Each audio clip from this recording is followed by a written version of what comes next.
మీ తల్లిదండ్రులకి ఎవరైనా DNA test చేయించండి, మీరు కరెక్ట్గా పుట్టారా లేదా అని మిమ్మల్ని అడిగితే మీరు బాధపడతారా లేదా అన్నటువంటి విషయాన్ని ఒక్కసారి మీరు మిమ్మల్ని మీ మనస్సాక్షిని ప్రశ్నించుకోండిరా. అప్పుడు అర్థమవుతుంది మీకు మనసులో బాధ ఏందన్నటువంటిది. ఆరోపణలు చేయడం కాదు, బ్లాక్మెయిల్ చేయడం కాదు, డబ్బులు సంపాదించడం కాదు, మనిషి అయి పుట్టిన తర్వాత సమాజానికి సేవ చేయడం రా ముఖ్యం. మీలాగా డబ్బు సంపాదించుకొని మీ యొక్క స్వలాభం కోసం మీరు ఆనందాన్ని పొందడం కాదురా. ఈ యొక్క ఆవేదన అర్థం చేసుకోవాలి. నా యొక్క ఆవేదన నేను ఒక్కటే అడుగుతా ఉన్నా, ఇదేనంటారా మీ జర్నలిస్టిక్ విలువలు? ఇదేనా మీ జర్నలిస్టిక్ విలువలు? ఇక వంశీ విషయానికి వస్తాం. వీడికి బ్లీచింగ్ పౌడర్కి, టాల్కమ్ పౌడర్కి, లేకుండా ఇంకొక కోకైన్కి తేడా తెలియదు. వీడిని అసలు సమాజంలోనే వీడి టాల్కమ్ పౌడర్ అంటారు వీడిని. నేను ఒక్కటే అడుగుతున్నా, ఒరే వంశీ, జర్నలిస్ట్ అనే దానికి ఒక స్పెల్లింగ్ చెప్పరా నువ్వు కరెక్ట్గా. ఎక్కడో చదువు పేరు లేని వాడివి, చదువు లేని వాడివి, విజ్ఞానం లేని వాడివి, ఇంగిత జ్ఞానం లేనటువంటి వాడివి, మీడియాలో చొరబడి అందరినీ మోసం చేసి మిగతా వాళ్ళందరినీ కూడా ఏకంగా ఛానల్ యాజమాన్యంలోకి వచ్చి నువ్వు సాగిస్తున్నటువంటి అరాచకాలు ఏదైతే ఉన్నాయో, నువ్వు చేస్తున్నటువంటి బ్లాక్మెయిల్ ఏదైతే ఉందో, అది సభ్య సమాజం తల ఉంచుకునేలా మీ తల్లిదండ్రులకు తెలిస్తే, మీ అక్క చెల్లెళ్ళకి తెలిస్తే వాళ్ళు కూడా తల ఉంచుకుంటారు రా వంశీ. ఇది నీ యొక్క పరిస్థితి. ఒక్కసారి మీ ఛానల్లో పనిచేసేటటువంటి మీ యొక్క మహిళా ఉద్యోగుల్ని ఒక్కసారి అడిగి చూడు, నీ గురించి ఏమనుకుంటున్నారు అన్నటువంటి విషయం, నీ వెనక ఏమనుకుంటున్నారనేది ఒక్కసారి తెలుసుకోరా. వంశీ డిబేట్లు కూడా చూస్తూ ఉన్నాం. అది జబర్దస్త్ అన్నటువంటిది చాలా అగ్లీగా ఉంటుంది. దానికన్నా ఇంకా హీనంగా ఉంటాయి వీడి డిబేట్స్. ఒక్కసారి డిబేట్లపై నువ్వే ఫీడ్బ్యాక్ తీసుకో. నీ డిబేట్ల మీద నీకు అసలు ఒక్క ఓనామహాల్ రానివాడివి నువ్వేం జర్నలిస్టు రా వంశీ. తల్లికి కూతురికి, చెల్లెలకి పెళ్ళానికి తేడా తెలియని స్థాయిలో ఒక మహిళకి అంటగట్టి ఆరోపణలు చేసి డిబేట్ చేస్తావంటరా వంశీ అని నేను ప్రశ్నిస్తా ఉన్నా. ఒకటి వంశీ, నీకు పిల్లలు లేరా?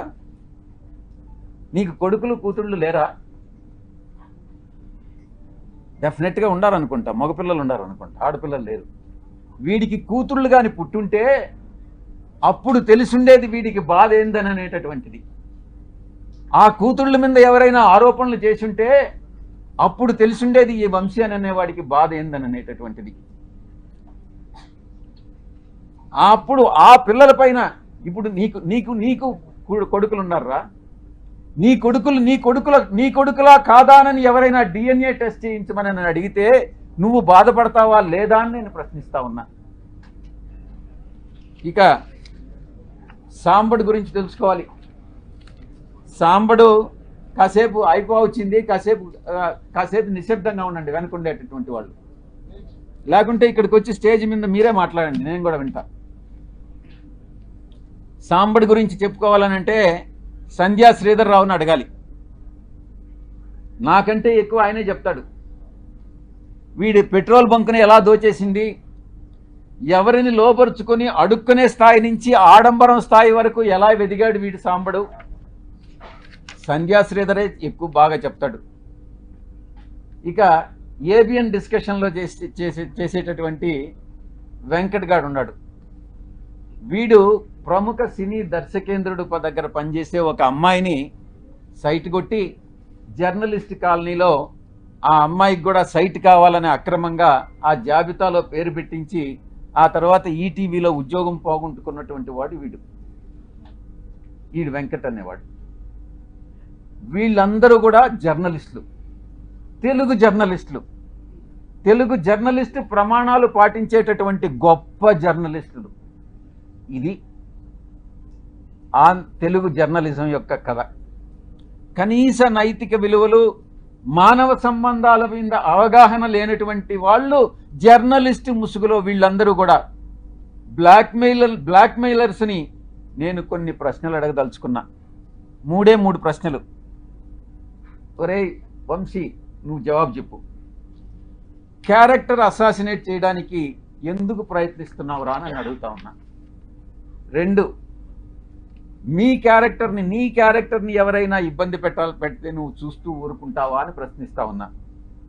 ఎలాంటి ఆధారం లేకుండా నీ పేరుని ఎవరో మహిళతో లింక్ చేసి DNA టెస్ట్ చేయమని అడిగితే నువ్వు గమ్ముకుంటావా అని ప్రశ్నిస్తా ఉన్నా. ఈ 3 ప్రశ్నలకి నువ్వు సమాధానం చెప్పరా, నువ్వు నిజంగా జర్నలిస్ట్ అయితే. మనం అందరం కూడా నాగరిక సమాజంలో ప్రజాస్వామ్య దేశంలో జీవిస్తున్నాము అన్నటువంటి స్పృహ నీకు ఉందా అని ప్రశ్నిస్తా ఉన్నా. అసత్యమైనటువంటి అమానవీయమైనటువంటి ప్రసారాలని వేగవంతం చేసే అవకాశం ఉన్నటువంటి ఈ రోజుల్లో కనీస విచారణ లేకుండా ఎవరు నిజంగా ఈ యొక్క ఇన్ఫర్మేషన్ కరెక్టా కాదా అన్నటువంటిది కూడా తెలుసుకోకుండా తిరిగి టెలికాస్ట్ చేయడం శిక్షార్హమైనటువంటి నేరం అని నీకు తెలియదా? అయినా నువ్వు చదువుకోలేదు, నీకేం తెలియదని నాకు తెలుసు, అయినా నీకు నేర్పిస్తా ఏం చేయాలన్నటువంటిది. దీన్ని ప్రజలు హర్షించరు అని నేను తెలియజేస్తా ఉన్నా.